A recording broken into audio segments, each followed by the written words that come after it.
Okay, we are live. Thank you. Hello. And I want to thank everybody for giving up their time on this Saturday to come and join us here. My name is Reverend Lady Pamela Griffith, and our topic today is the psychology of religion. It's an interesting topic because at one time, if you said psychology and religion in the same room, you were doomed to have a fight. We're going to go over some different ideas here.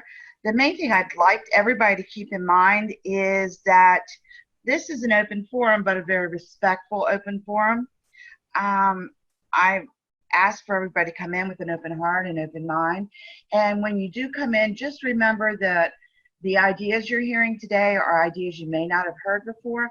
So just give an open mind and an open heart to them and listen to what is being said.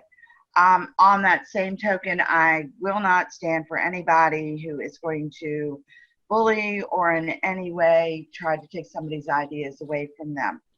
I do ask that we use the raise your hand participation button only because we don't want to talk over everybody and we'd like to hear what everybody has to say. So with that in mind, let's just take a moment to ground and center ourselves.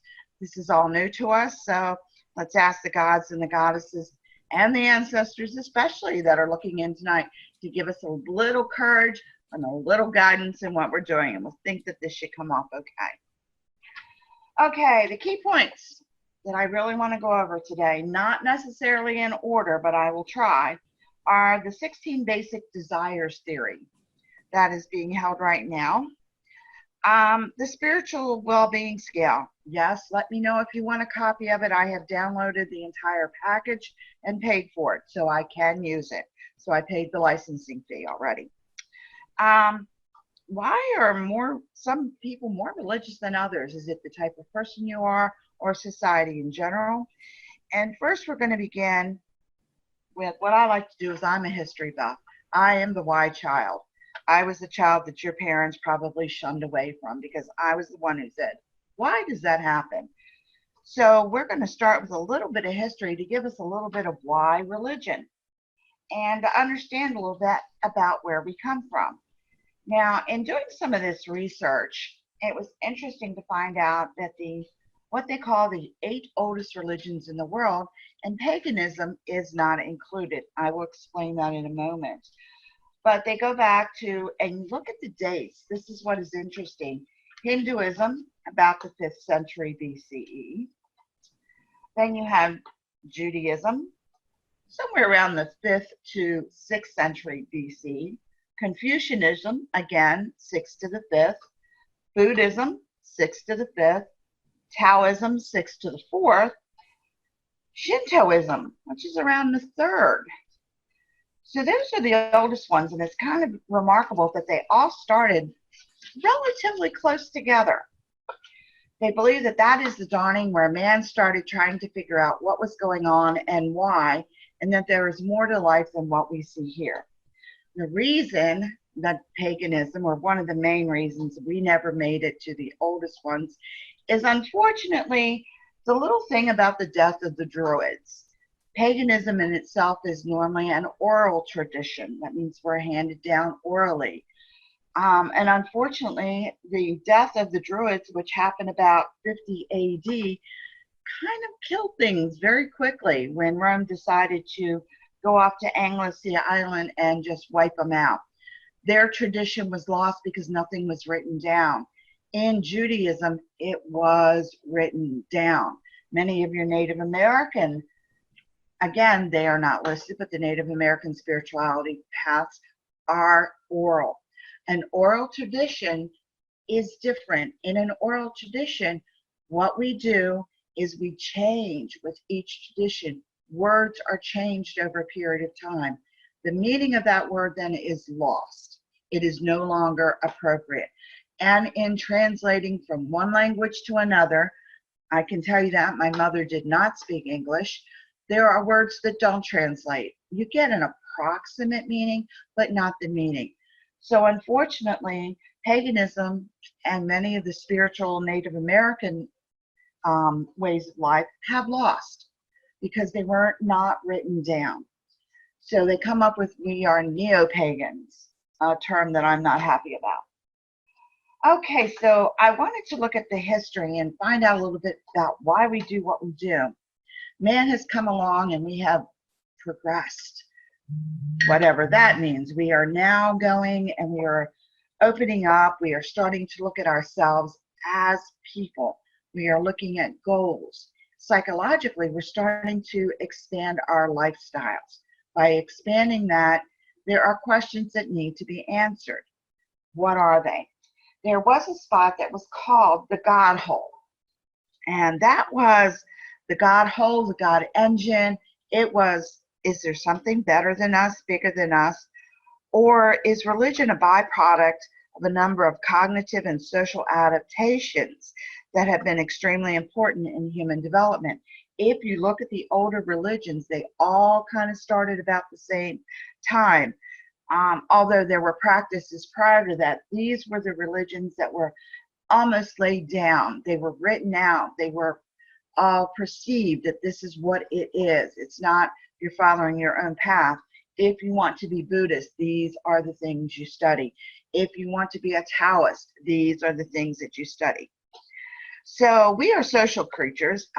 We are pack animals. Anybody who doesn't believe that should just look outside today. People are having major, major issues today because they can't get out and socialize. So we are social creatures. We're pack animals. That means we have attachments. By attachments, our attachments are social as well as cognitive. Anybody who has a pet has humanized that pet. That pet smiles, it talks to you, it laughs, it reacts to you. So we tend to humanize everything. So that is what we are doing with our gods. We tend to humanize them. And the way we do that is we look at them as humans. If you read the Greek mythology, any of the Greek or Roman mythologies, you will see that they are all human. The multi-God issue was that there aren't enough in one God to cover all of our wants, needs, and issues as individuals. So the mind, therefore, it's easier to grasp on these different individuals. And when we expand our thoughts, grasping onto God's, we make them human. They are made in our likeness. If you look at even some of the older traditions, the gods are very much in the pantheons the way we are. We create them. Even in mainstream religions, if you look at pictures of Jesus, we all know that he could not actually have been the very light brown-haired, blue-eyed child that is shown. He much more resembled someone of a very darker Iranian descent. So while we are humanizing our gods, we are also psychologically preparing our gods to be what we need them to be. Our gods are who we want, who we need. Most of your mainstream Christian religions, other than Catholicism, everybody is on one page with what Jesus looks like, the light brown haired man with the beard, wearing the flowing white gown. In Catholicism, because the way Catholicism was originally put out by a Jewish Jesus, Mary was not so much an impact until much later on. Now that we have Mary as an impact for us, psychologically for women, at one time we women during the pagan times, we women were the goddesses because we gave birth, gave life, and kept population going. So we were the goddesses. Now all of a sudden we have a goddess in Mary. So even in Catholicism, as much as it likes to say it isn't, it is very much a Mary, very much a pagan idea of having a female deity. So what actually is religion? It's a belief in a god or a small group of gods. It's an organized system of beliefs. We believe similarly the same things. In paganism, we're agricultural. We're based on the wheel of the year. We're based on that there is magic, that we can access each other and all of those things. Some of the other religions base it on very, very strict dogma. If you are Jewish and Orthodox, you have Deuteronomy, Leviticus, and Numbers as your guidelines in the Torah, but then you have the Talmud, which has over 600 different rules that you need to follow in order to be part of that religion. So a religion is an interest, a belief, or an activity that is very important. In psychology, for a long time, we didn't look at religion as anything other than something that people hung on to, that it wasn't exactly anything that a psychologist to look at. Well, come to find out, we are now understanding as psychologists that we have to look at religion. For a long time, medicine considered religion just an outside source, that it was not important to that person.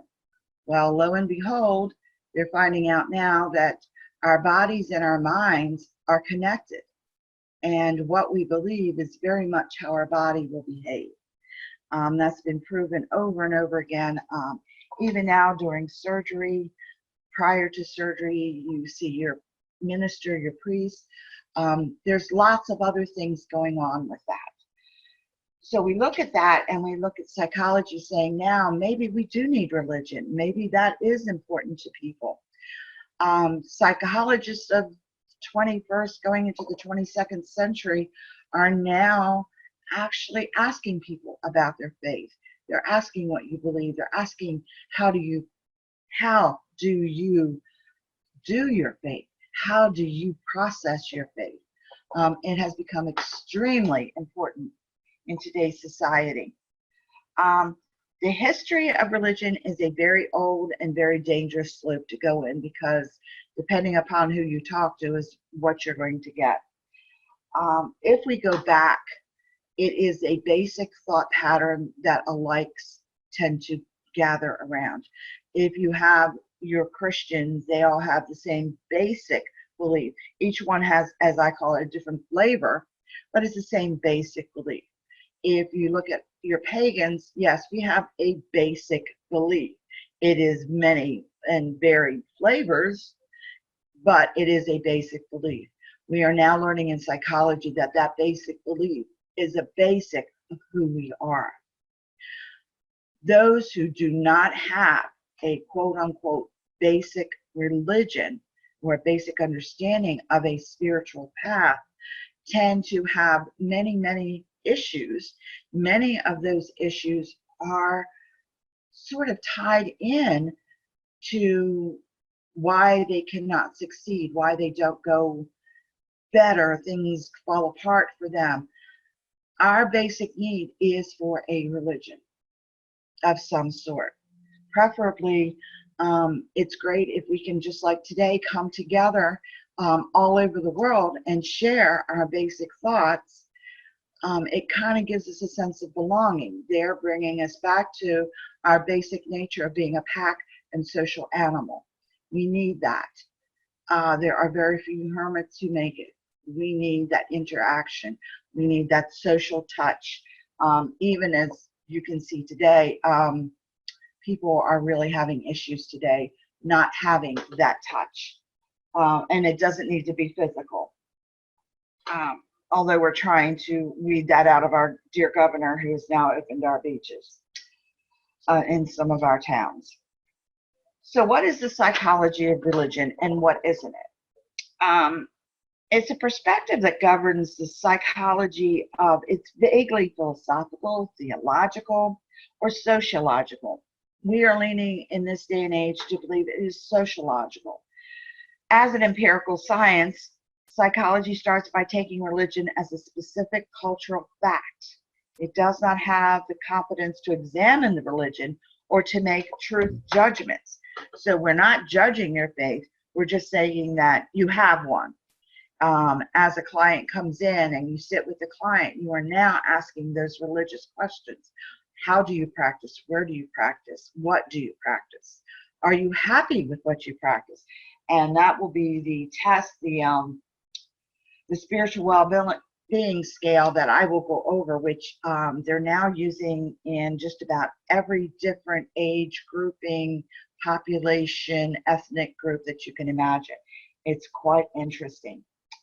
I'd like to go over now the 16 basic desires, and that's kind of a basic. What were our basic desires? What are they? If we look at, and we're going to look at some little bit more history here with our wonderful, wonderful psychologists that have gone before us, and we're going to look a little bit at Freud, who is quite interesting. If you remember, Freud is the one who made the remark that religion is the opiate of the masses, which kind of sounds a little harsh. But what he was saying was that if you claim a religion and claim it as a religion, you could almost make people do anything that you wanted them to do. So he was not a fan of religion, obviously. Now, William James, he believed institutional religion and personal religion. And he divided it that way because people have a personal religion, the way they perceive what they're taught. Institutional religion are the different religions, the Methodist, the Jewish, the Catholic. Those are institutions because you can actually break down, and all of them have their dogma actually written down. Personal religion is the individual has a mystic experience. And by mystic experience, it could be anything, praying for something and having it come true, or it could be that you actually had an epiphany. He made the decision between a healthy-minded and a sick-souled religion. And that is, the healthy-minded was more of the, I pray to God, I get something, I belong to something, it makes me happy. It is more healthy. The evil, you see the evil in the world, but you're the kind that says, yes, there's evil out there, but we can beat it by being happy and being good. And you focus on the positive and the good.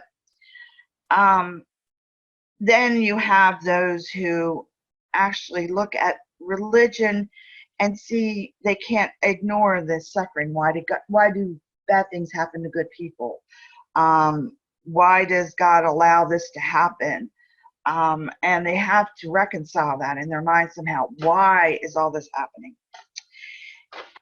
As we go on, our next one is Hegel. And Hegel described all systems of religion, philosophy, and social science as expressions of the basic urge of the consciousness to learn about itself and its surrounding.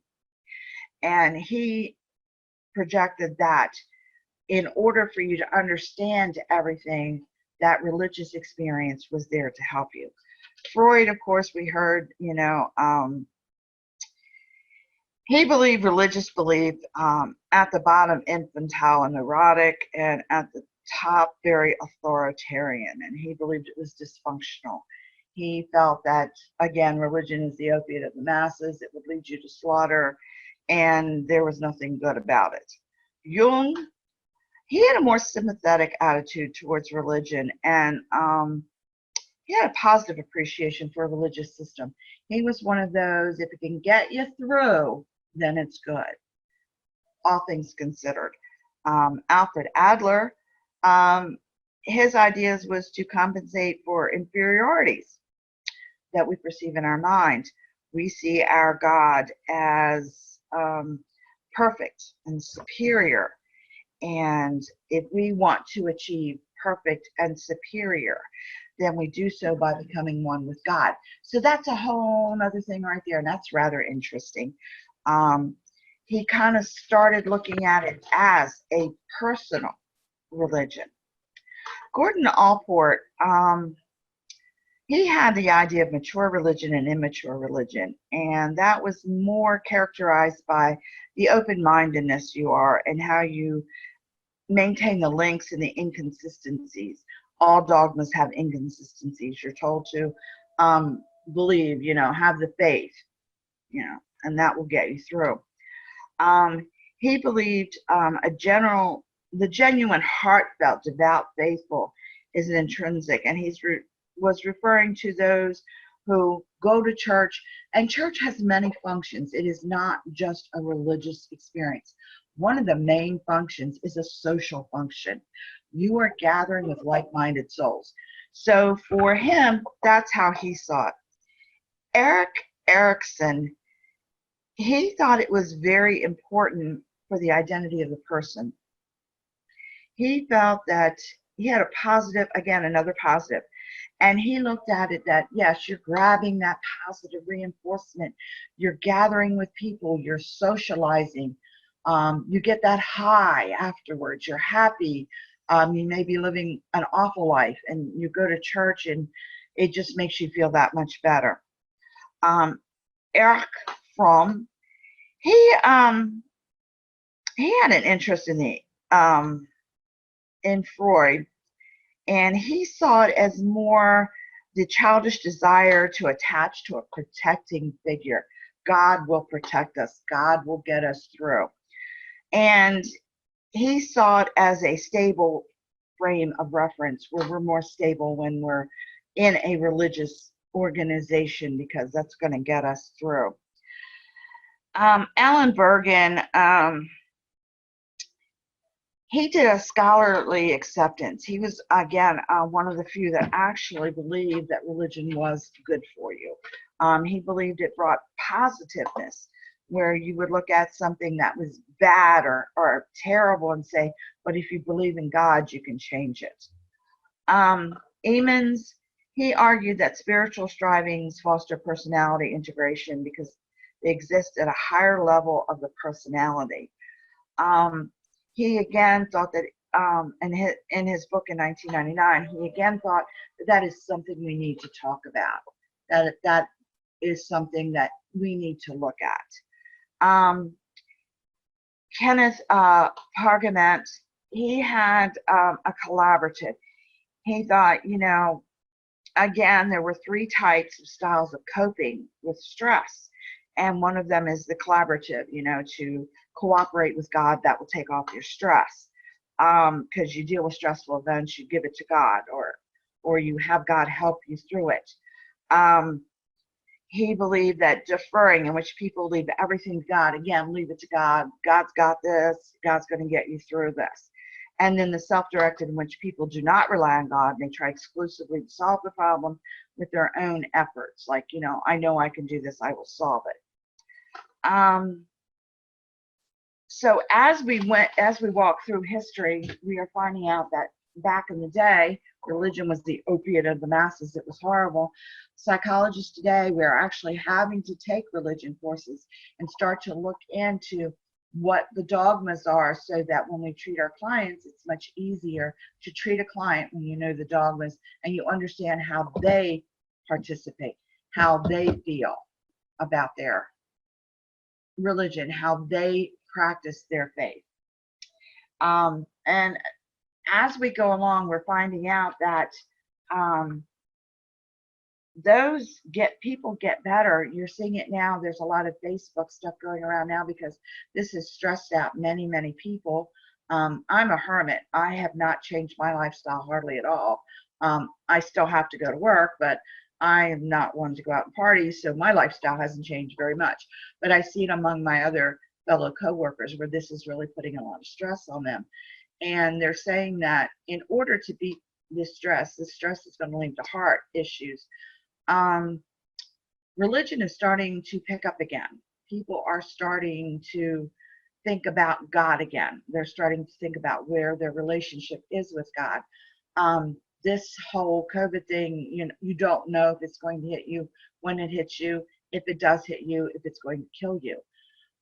So now people are stressing on that. And by doing that, it seems a lot easier to cope with this type of issue if you have that little bit of faith sitting back there going, hey, I'm here. I'm kind of going to try and help you out. But same token, you've got to help yourself. Many people are stressing and they're not sure why they're stressing. It's social. Most of it is because we're told to do something we don't want to do, and we're not happy about that, because we are independent people and we like to do what we like to do. That is a basic history of where we've gone in relationship to 20 years ago. If you would have mentioned religion and psychology, you would have had people separating in a room, like the Red Sea. You can have your psychologist here and your religious over here, and we'd be trying to kill each other. We're now having to accept that religion is who we are. It very much defines many of the jobs we take. It defines how we actually even keep house, how we take care of everyday life. So your religion is who you are nowadays, not so much what you are. Now that we've gone through the history, and I love my history classes, we're going to go on why are some people more religious than others? And that's always been a sticking point with psychologists. Why are some people just really out there? And I'm not talking about the ones that go out for show. I'm talking about those very pious people. Mother Teresa, why is she, what drives her? What drove her? Other than her personal relationship with God, what drove her to do what she did? So why are more than others? There have been a lot of talk about that. Some of the talk about that has to do with you as a person, your personality, your psychological makeup. They have done studies recently with identical twins separated at birth and find that, as you know, many things are the same. The studies were done with an overall basis on many different factors. They tend to choose the same color clothes. They tend to choose the same style of clothes. They tend to choose very much the same mates. Towns are very similar. Even if their upbringing was totally different, they tend to lean towards these things. They also tend to lean towards the same in religious perspectives. So are we built that way? Are some of us built to be more pious than others? Are some of us have to work at that piety? There's a big school of thought on that, because if we're wired that way, then why aren't we all that way? Or are only some of us wired that way? And why are we? If anybody watches Ancient Aliens, yes, I do, on History Channel, I will admit. Some of the questions that they ask on there are actually very good questions. They're the questions that need to be answered. Why do we have this need to have someone above us, a God, a dogma? Why do we need to have this? And a lot of their questions, of course, are, it was ancient aliens who came down and made gods, okay? But that aside, if you actually look at what they're saying is, why do we need to have something else? Isn't our family, our life enough? Why is there that need to have something else? Why is there that need to be pious? Why is there that need? Many people need their faith much more than others do.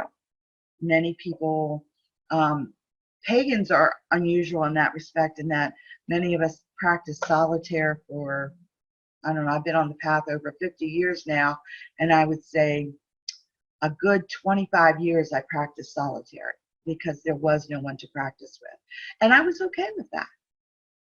It's just here recently, I've been with the Corellians for almost 20 years now, that I have felt I need to practice with others. And I don't know if it's the community, because we are an open community, or if it has become my need now that I need to practice with others. Solitaire gets it, but I still need to do lustration. I still need to do, I drive all the way from, I live in Tampa, St. Pete. I drive all the way to Jacksonville on the other side of the state to attend ritual on occasion. So that's a 4-hour trek just to make it to a 2-hour ritual. So there is that need. Is that need where our piety comes from? If that need is more consuming in others, perhaps that's where it comes from. Those are my little alarms that I set to make sure that I do not go over my class time on my discussions. So the next thing I wanted to look at was the 16 basic desires theory. And this is rather interesting. This was a study involving more than 6,000 people. It was quite a large study, and it finds 16 basic desires that as human beings we need, and the psychology behind those. Acceptance. That's a pretty easy one. Everybody needs to be approved for whatever reason by somebody, even if it's just down to your significant other. You need that approval. So acceptance is into society in social groups. It's related to Maslow's need for belonging, where you feel that you need to be in a group. And that's very much where I said before, church is more than just getting God. Church is a social interaction. As a psychologist, when someone comes in and they're having depression, and it's like, well, the first thing you want to do is you want to get them out. Get them out. How do you get them out? The easiest way to get somebody out of their house is to send them to church. You can try all you want for classes, try all you want with meeting places. If you get them involved in a church, it is amazing what that can do for a person. And that sounds like, we're pushing people towards religion. Yes and no. We're pushing you towards social acceptance. So that was an interesting theory. Curiosity. Oh, that's me, a why child. Why does things happen? They do.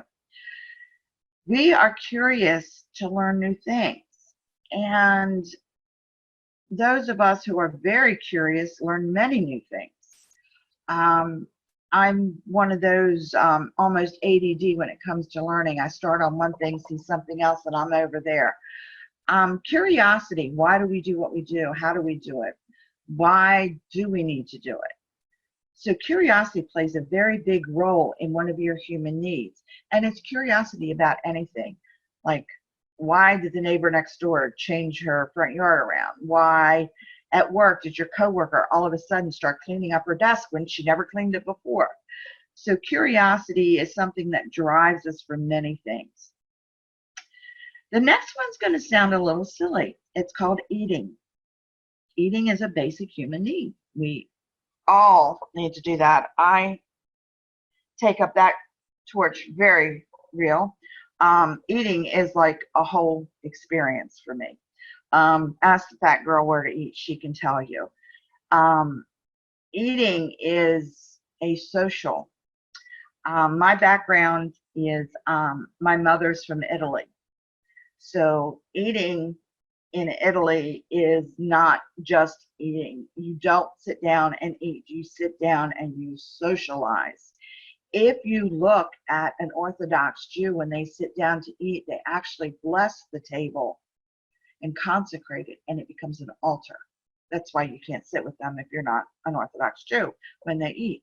But they're consecrating this. So eating is not just feeding the body.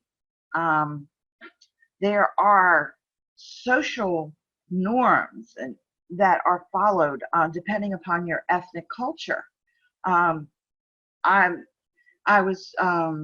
worked at the Jewish Times for a period in Baltimore, and it was very interesting to me that I would hear stories from the women there about their mothers, and I'm like, oh my gosh, it sounds like my mother. And I was told by one of the writers, Arthur Megiddo, who said to me very seriously, do you know the difference between a Jewish mother and an Italian mother? And I'm like, no, what? And he said, the accent. So as mothers, we tend to push on that eating. I know it is, if you come into an Italian household and do not eat, you are very much dismissing your host. That is the thing. So eating is not just feeding the body. We are feeding our soul. We're feeding our curiosity. You make a little bit more money, you might try a new restaurant. For special occasions, you go to a different place. So here you're doing your eating, but you also have that curiosity out there. Eating, you mark out your day by eating. You have your breakfast, or if you're like me, you have breakfast, brunch, lunch, lunch and dinner, and then you go into dinner, and then you have your snack before you go to bed. And then you wake up in the middle of the night and hit the refrigerator again. So eating is actually the way we break up our days. What time do you have lunch? What time do you have breakfast? With all of this wonderful COVID that's going on now, my days have gone from 8-hour days to 16-hour days, unfortunately, because I work for a company. We actually import from 22 European countries, and I ship food to West Africa. So my days were kind of 8-hour-ish, but since COVID has taken some of my coworkers, I have now expanded my days to between 8, more likely 12 to 16-hour days. And I can tell you that has disrupted my eating patterns, which has disrupted my stomach and has disrupted my normal course of the day. And that sounds pretty silly, but that's exactly what happens. So eating is one of our 16 basic needs. Family. Now, I don't even need to explain that. And I don't mean, I don't mean blood. When I say family, I mean anybody that you consider family. And nowadays, back in the day, even when I was growing up, a multi-generational family was nothing unusual. There was always a bachelor uncle, a bachelor aunt, a grandmother, or somebody else living with you in the household. As the 60s and 70s came along, we started leaving our areas where we were born. We traveled. So now it's not uncommon to live many, many miles away from your basic family. So family now does not always necessarily mean blood. I moved to Florida almost 5 years ago. All of my family's still up north in Baltimore and Pennsylvania and West Virginia. So I'm way down here. So I've had to cultivate my new family. So yes, you do replace them. They don't replace your family in your heart, but you now have this other sense of family. We find as the globe becomes smaller and we move out more, that those who we consider family are very much sometimes more than our family. Yes, Aisha, you got it. The blood of the covenant is thicker than the blood of the womb, and that is so true, especially now as you see everybody just scatter and move. Honor. That kind of sounds a little different, doesn't it? Honor.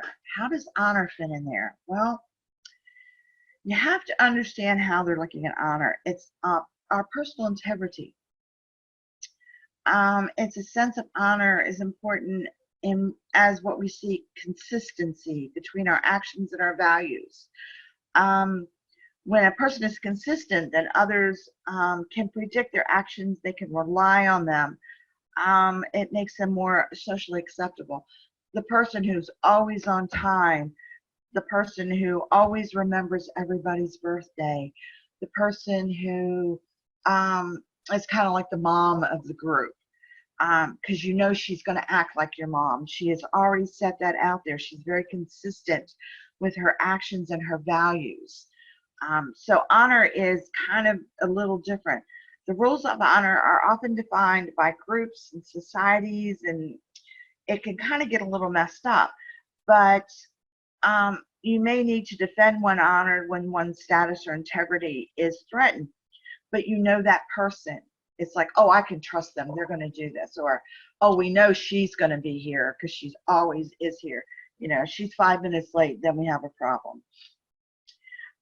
So that honor cultures are common in regions where, especially in many of the Asian groups, honor is very, very much part of their life and their idealisms.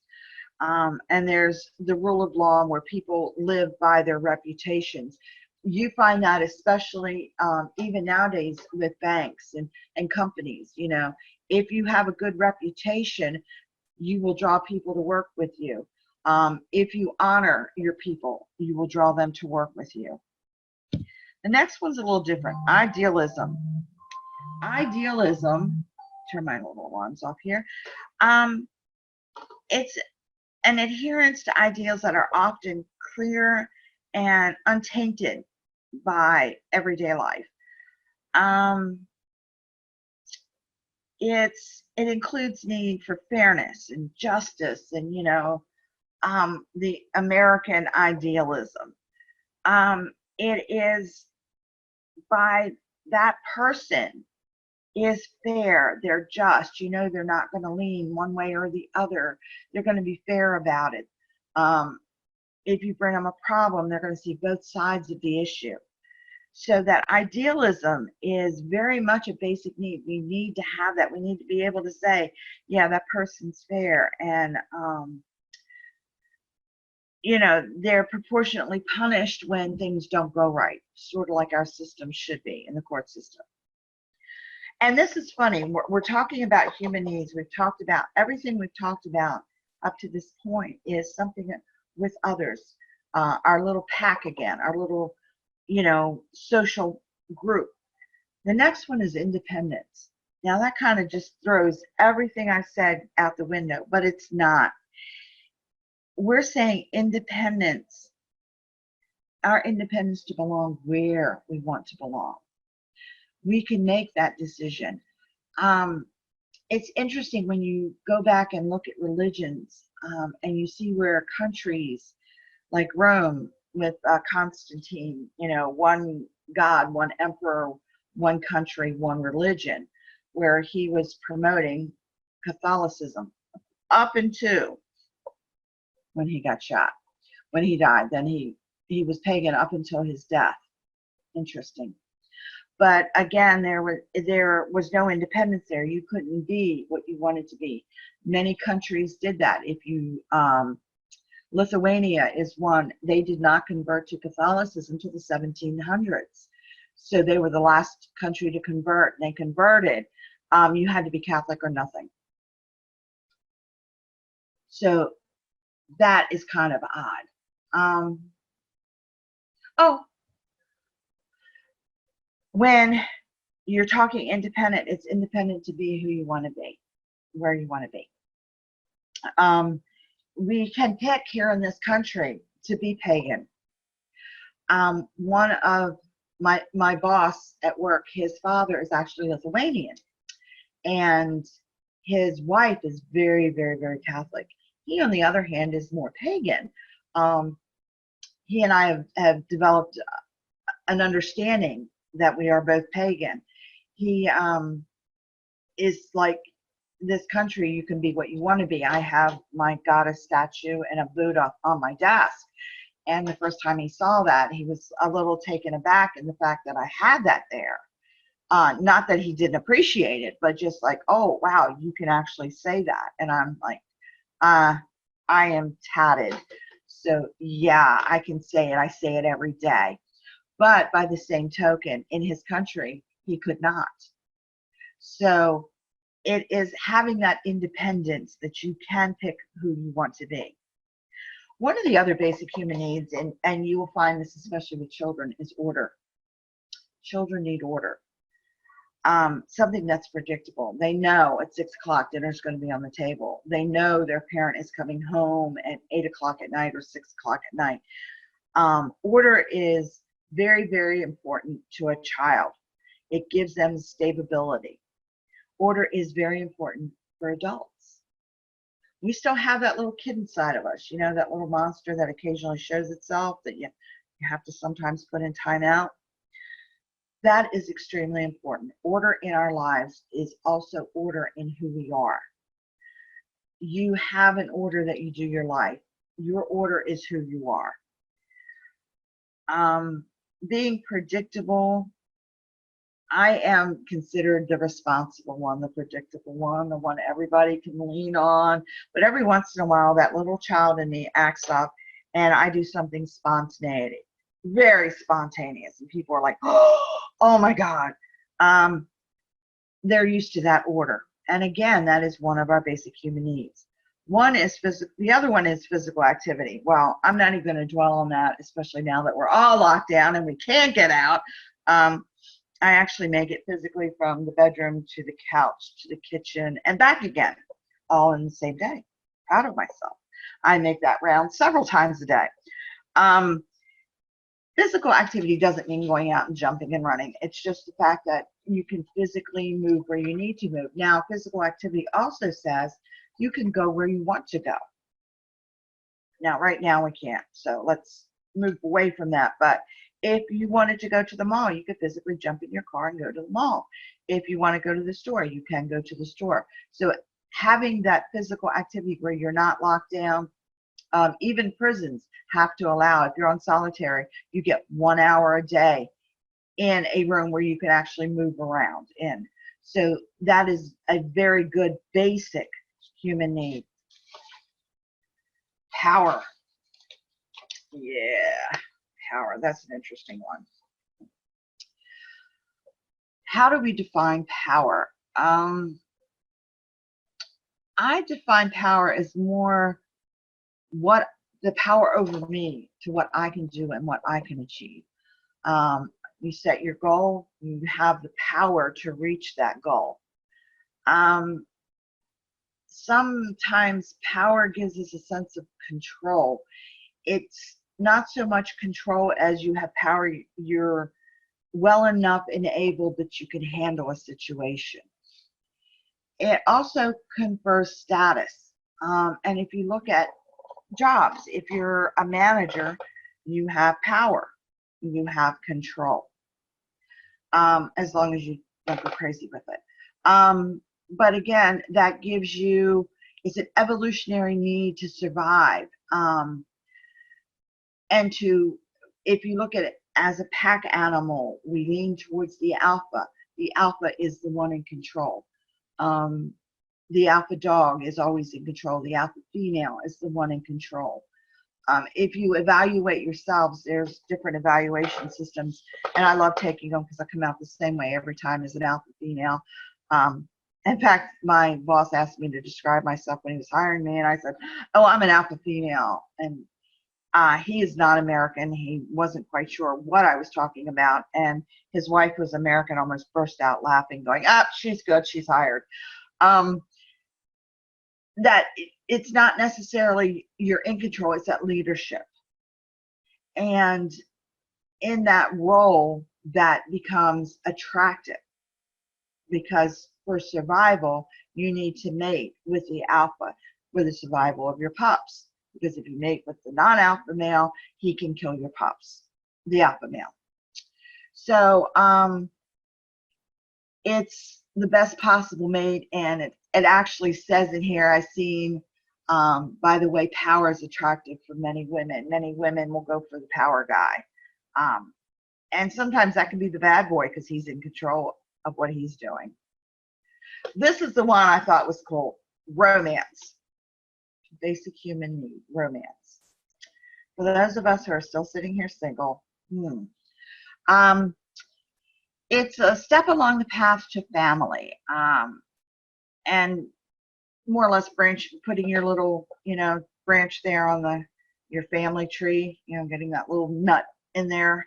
But I thought it was funny because it also talks about falling in love. And it's not falling in love that we so much like, it's falling in love with falling in love. It's the feelings. So romance is a kind of addiction. You can keep falling in love with different people. You have those friends who, like, every 5 minutes is in love with another guy. It is interesting that romance is considered one of the 16 basic human needs. I think it has to do a lot with the way that society tends to look at romance, not necessarily mating. If we boil it down, relationships can be really not so romantic. You meet a guy, your pheromones match, you mate, you have children. It's not quite like what we'd like to see. It's not exactly an 18th century Gothic romance. One of the ones they put in there is saving. I thought saving was interesting. And by saving, they mean saving all sorts of things. Is anybody here a collector of things? Because I collect everything. I can almost border on hoarding. I had to move. When I moved down to Florida, I was like, oh my God, I didn't know I had all this crap. My thing is books. I am horrible with books. I see a book, I have to have it. know, I might not read it. Usually I do, but mine is crafts and hoarding. So if you look behind me, you can probably see my sewing machine is still set up. I have to make, I think I've got 7 more dozen masks or so I have to make this weekend, along with a cover for my boss's pillow. So yeah, saving is interesting. They should have called it collecting, because saving just doesn't quite get it. I like collecting better. And we all collect things. You might be like, I'm going to end up being one day probably the crazy old like cat lady who collects 400 cats. But it's interesting that saving is a basic human need. And if you know anybody that was alive during the Depression, they're like, they save every little piece of string or something like that. I used to think that, my grandmother was a little nutsoid over that. As I've gotten older, I've become my grandmother, and it's scary. I save little pieces of thing, and I'm like going, why do I do that? I'm never going to use this. The twist ties off of bread. Do you know how many twist ties I've thrown away? It's like, why am I saving them? I'm never going to use them. But now that I'm making surgical masks, I'm actually using those twist ties for the nose bridges. So they did come in handy. So that's my justification for saving them. That kind of sounds silly, but it's true. The next one is interesting. It's social contact. And right now, people are really going crazy. We can't touch each other. We can see each other. I can see all of you guys there, but I can't touch you. I can't hug you. I can't smell you.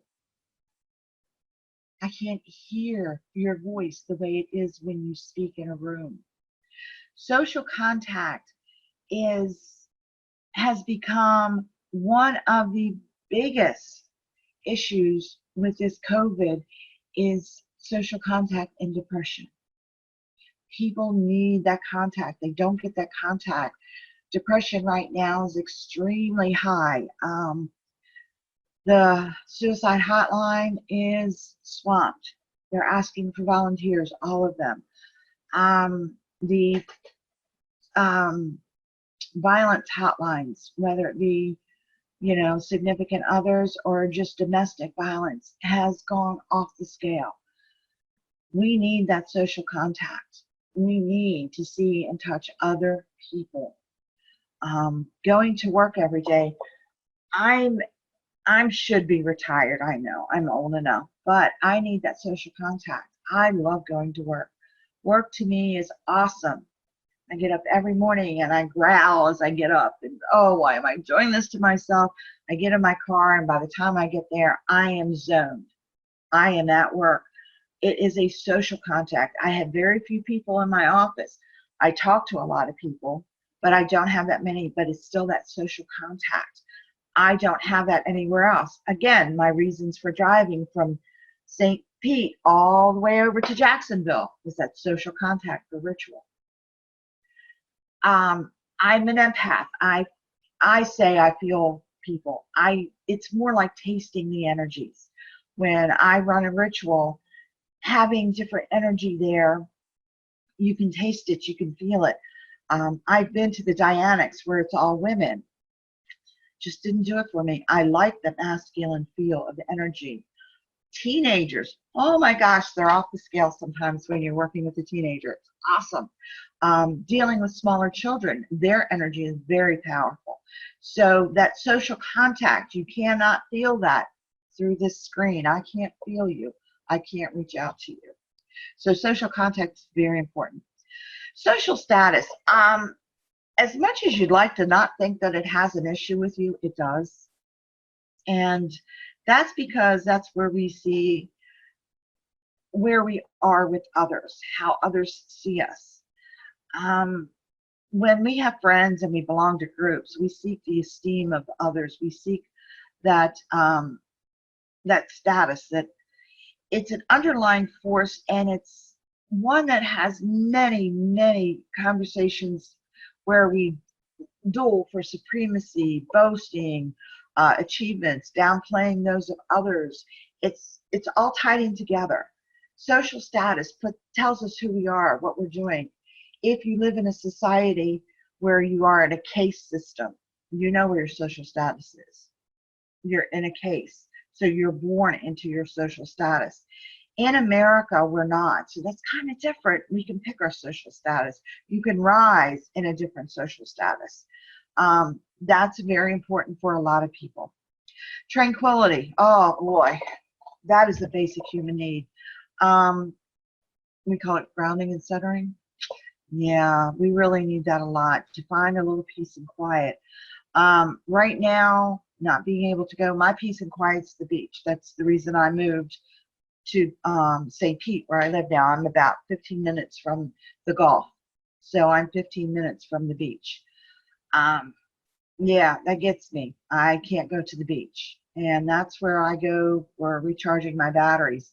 I like to do at least twice a month to the beach religiously, and it's not happening. So it's very difficult. I now need to find other ways to find that tranquility. And that's something we need to keep in mind, especially when we're having issues like now. And believe it or not, this one made it, and I don't know how you're going to feel about it, but vengeance.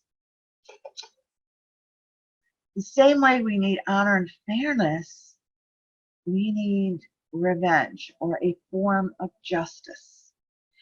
And that form of justice can be, it gives us satisfaction. It can be just to punish those who have wronged us, whether you go to court, whether the cop gives the guy the ticket.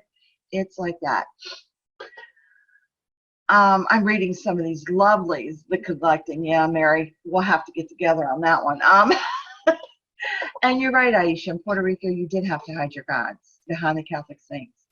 And I grew up, my mother's from Italy. I was born Catholic. I didn't have a choice. I did the Catholic school pre-Vatican, so I did old school. And you do have to hide your gods. And Aisha also said her mom did say that we will save the world someday. We had so many bread wires in the cabinet. Oh, I love your mother, Aisha. Vengeance is more, I see it more as justice. I'm not going to be vengeful. I'm going to say it's more of a justice we need to see. And I think that justice is more justification for ourselves. You see it in karma. We call it karma, you know. And when you see the karma bus come down the street and hit that girl that you've been praying and it's going to hit, it makes your whole world light up. It gives you that satisfaction that, yes, if someone has done you wrong, there is justice in the world. We don't always get it, but it's kind of something that we want to see. I don't like the vengeance word. I prefer justice. When you're looking at other people now, you've gotten this 16, you can see sometimes where people are coming from. If they're missing any of the basic of the 16, then maybe there's a reason that they're acting the way they act. This is easy to find on the internet if anybody wanted to go into it much more detail. It's just called the 16 Basic Desires Theory. There's a lot on the internet about it. There's a lot that goes on regarding how each one is looked at and how each one is seen from a different perspective. You have to remember that with all of this, again, it's the psychology behind it. If all of your 16 basic needs are being met, then we have to find out that something where your imbalance is at the time. Sometimes it's easier said than done. With the way we are now, this kind of like all flows in together when we're talking about psychology of religion, because right now we're seeing where people's basic needs are not being met. They're not getting the social contact, so therefore they're justifying their needs to go to the church, and they're having church services. They had quite a few of them where they've actually gone and arrested people, like the wonderful preacher we had here in Florida that was arrested because he ordered his whole group to just everybody come to the church, and they had like 30 people. That to me, that says psychologically where he was at with control and power, but it also says where people are now. It's been almost 30 days. People are starting to feel some of their basic needs slipping away from them. You're not in your social group, so you're not getting that self-esteem again. You're not getting, if you're staying home and you're home and not going to work. I'm fortunate, sort of, I get to go to work. But you're not seeing those friends. You're not getting that validation of who you are. You're not getting, believe it or not, the responsibility. You need to have that responsibility. Oh, well, thank you. I was Pendragon. It is a need, and these needs are now not being met. This is why people can't, like, I'm loving these little Facebook things where you see the dogs and they're saying, you know, they can't sit and stay, you know, they think we're hard to train. Yes.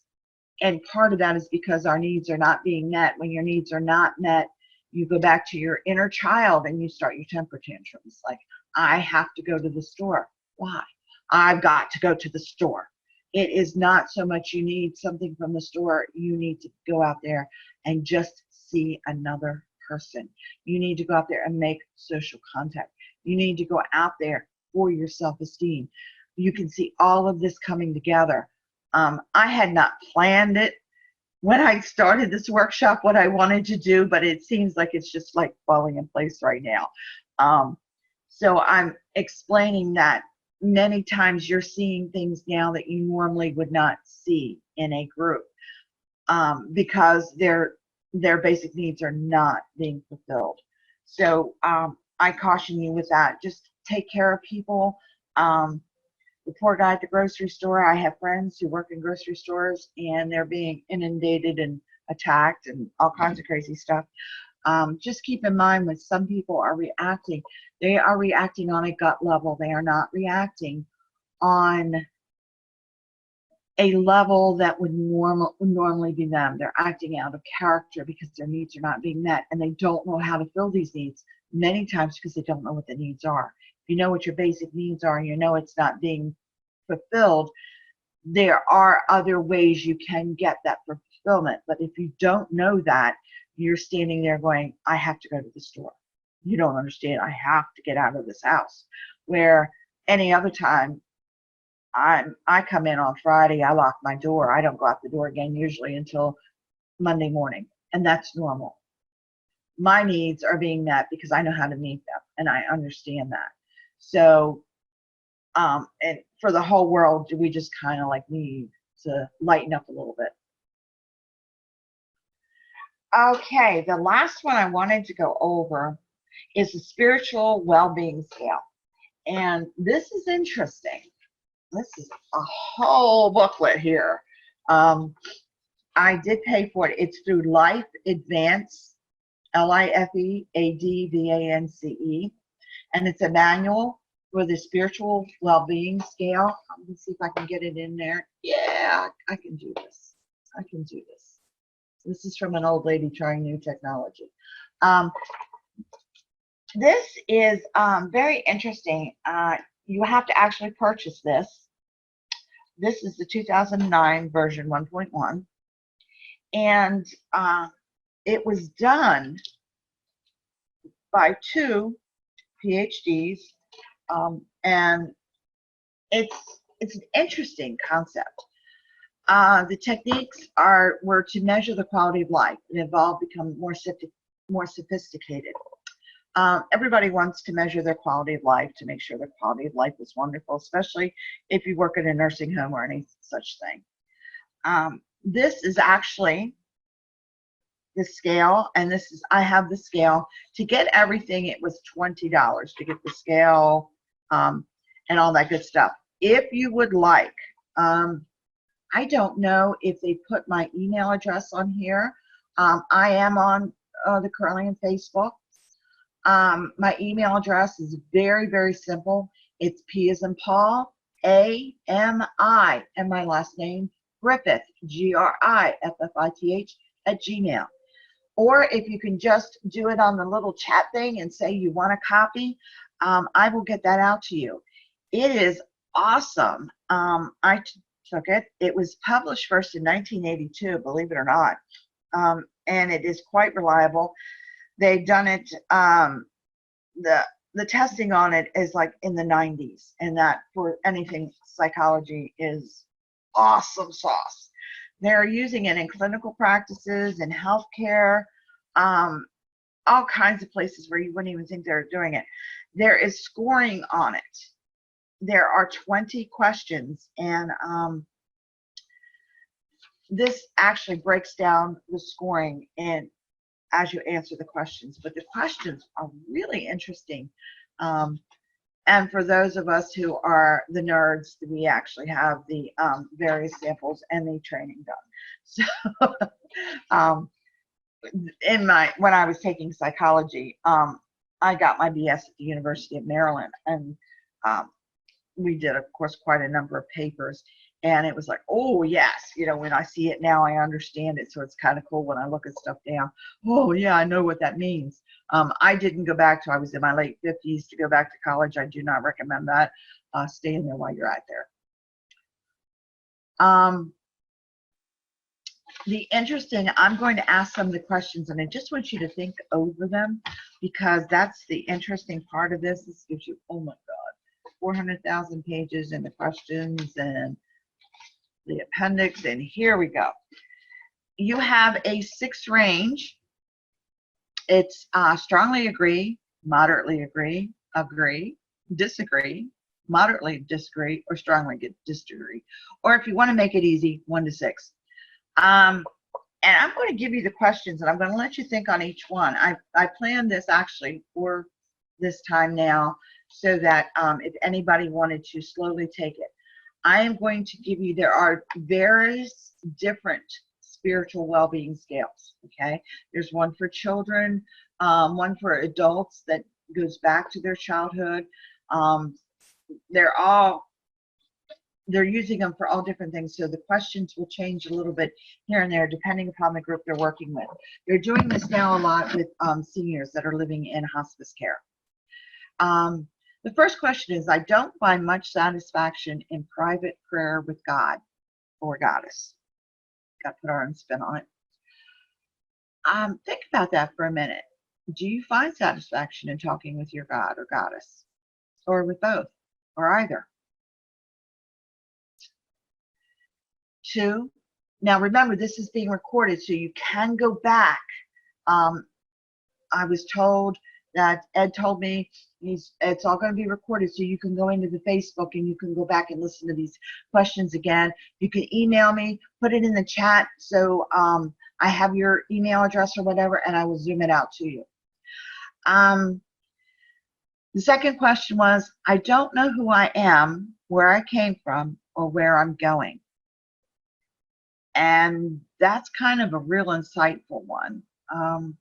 We psychologists love that one. I believe that God loves me and cares about me. And again, we put Goddess in that little spot there. Do you or not? And that's an interesting question, because that's on a personal level with you and Goddess. I feel that life is a positive experience. And I'm not talking about right now. We're talking in general. I believe that God is impersonal and not interested in my daily situations. Do you think God's too busy for you? I feel unsettled about my future. That we can take into hurting with a lot of what's going on right now. Everybody's a little unsettled, but they're talking more about you personally with your personal future. 7, I have a personally meaningful relationship with God.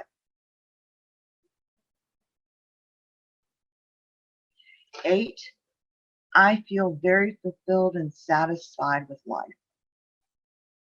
I don't think many people are going to answer that one good this week. I don't get much personal strength and support from my God. I feel a sense of well-being about the direction my life is headed in.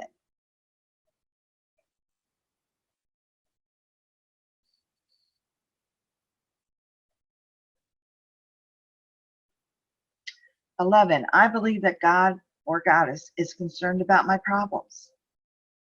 Now, if you think about that one, that's a good question, because if they're not, then you're not going to so much take your problems to them. 12, I don't enjoy much about life. Kind of says everything you need to know there. 13, I don't have a personally satisfying relationship with God or goddess. 14, I feel good about my future. I would love to hear everybody answer yes to that one. My relationship with God helps me not to feel lonely. I feel that life is full of conflict and unhappiness. And 17, I feel most fulfilled when I am in close communion with God or goddess. 18, life doesn't have much meaning. 19, my relationship with God contributes to my sense of well-being. And 20, I believe there is some real purpose for my life.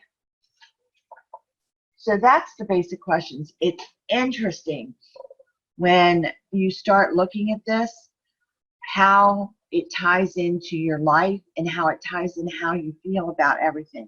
They're using this because they're changing it. Like I said, they changed the questions a little bit to not just find out your spiritual well-being, but just find out your well-being all over, for your mental well-being. This was really interesting. The scoring is done a little bit differently than what you think, because you might think you just add them up, but it's not done that way.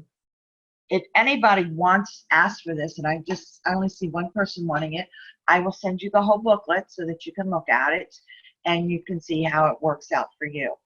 The psychology behind this is to find out how you really feel about your spiritualness, because religion is the dogma, the spirituality is the soul. So we're looking at how are you doing with your soul. A lot of mental disorders many times are chemical imbalances, but sometimes they're spiritual imbalances. There are imbalances where God doesn't love me. He gave me a horrible life. You're depressed all the time. Well, if you find out that that's not really the issue, it kind of changes everything. So I think that maybe if we really look at what's going on and we look at ourselves and start looking at how we can improve our spiritual lives. Religion is about dogma. It's about going to church. It's about showing up. It's about tithing. It's about social status. Your spirituality is about how you treat yourself. If you do not feel that you are worthy for God to treat you well, you're definitely not worthy for a person to treat you well. So psychologically, you're putting yourself in harm's way. You need to understand how your religion ties in with who you are as a person, how you tie in to what you understand as a person. Many times we feel the way we do because we're not looking at who we really are. It's easy to come up and say that, oh, I'm just not worthy for anybody to love. And you turn around and say, oh, you've got lots of friends. You're worthy of love. Pat them on the back and let them go on. But that's not curing the problem. The root of the problem is they're missing some spirituality. They're missing some semblance of relating to something other than how they feel about their lives. In psychology, we try to treat the mind, what's behind it. I'm clinical, so my thing is, what's your chemical imbalance? Let's fix it. Many times what is wrong is we've not touched on the spirituality of the person. We need to know that. Religion is where we find who we are. You may have to try a dozen different religions. We've all been there. By the time you hit paganism, you've been through most of the mainstream religions in this day and age. You were not raised pagan. Very few people were. What happens is you've already been disillusioned. When you hit paganism, you're like, oh, is this last? And then all of a sudden, you start opening up. You start feeling the goddess. You start feeling where you feel at home, you feel comfortable now in the skin you're in. Paganism allows you to do that. There are very few pagan counselors out there, so sometimes it's very difficult to come up to your counselor, who might be the deacon of his church, and say, I'm pagan. It's very difficult to come out that way. I have seen the pagan community grow and evolve over the 50 years, over 50 years I've walked this path. We are evolving, we are growing, we are more normal now than we ever were before. You could never say who you were or what you were. Even in this country, with religious freedom, you couldn't do it. Now we can. We are now seeing people who are from the mainstream, doctors, lawyers, psychologists, people who you would never thought were pagan are now coming out. Yeah, I'm pagan, and I'm okay with it. So now, today, it's even greater advantage for us who are having troubles and issues that you can actually come out now with your spirituality. Your religion defines who you are. Like I said before, it's odd. Religion defines how I clean my house. My faith defines that. I do a spiritual house cleaning. Okay, I clean my house. I try to use eco-friendly stuff, because that's where my religion is. My religion is earth-based. I need to stay a little bit away from those chemicals. I clean my house based on my faith. Everybody does it. You just don't realize it. You'll find out you do it when you start talking with, oh, I use such and such. I have such and such. You know, you start looking at who is earthbound, who is not. So that also dictates what you wear, how you wear it, how you do your hair, how you face every day is based on your faith. So in psychology, we've had to actually come to terms, as hard as it was. Oh, wow. Faith is a big part of who somebody is. And your faith, your spirituality, is what drives you as a person. You will do things in the name of faith that you wouldn't do for anybody else. Because I sure as heck don't even drive up to see my kids, but I drive across the state to go to a ritual.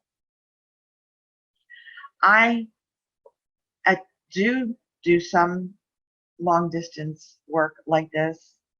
We don't use Zoom. We use a couple other different things. We use the WhatsApp and a few others in dealing with different countries that I deal with. And I've had to come to terms with, I need to learn technology. I keep up pretty much with it, but there's a few things I'm still lagging behind. I was not born with a phone in my ear. I've had to learn to use my cell phone. So my faith today takes me to doing Zoom and doing illustration from a distance. Had illustration happened here in Florida, we were going to have it in New Orleans. Yes, we're all sad about that. But we would have in New Orleans, and I was going to be actually one of your cooks. So I've gone from cooking in the kitchen at illustration to presenting a psychological service. So I hope that my little insights here have given you some insights into how you are and how things are going today.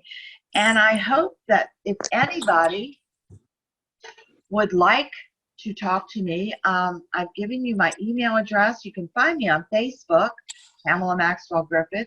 You can get a hold of Ed. Ed can put you in touch with me. He's probably going, oh my God, she's mentioning my name. Oh no, I don't mind at all.